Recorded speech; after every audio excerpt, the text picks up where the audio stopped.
हमारे चैनल में आपका स्वागत है। दोस्तों आज हम बात करने वाले हैं कि अगर आप चाहते हैं अपने वीडियो में सब्सक्राइबर का आइकन लगाना तो आप लगा सकते हैं। जी हाँ दोस्तों, जैसे कि आप देख सकते हैं यहाँ पे वीडियो में आपको दिख रहा होगा सब्सक्राइबर का आइकन, ऐसा लगाना चाहते हैं तो आप लगा सकते हैं। तो दोस्तों मैं आपका सुमित सेन, आपका अपना चैनल सुमित सेन टेक में आपका स्वागत करता हूँ।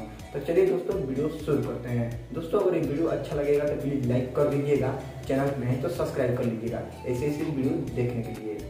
Subscribe now and press the bell icon. Never miss an update.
ऐसी ऐसी वीडियो देखने के लिए।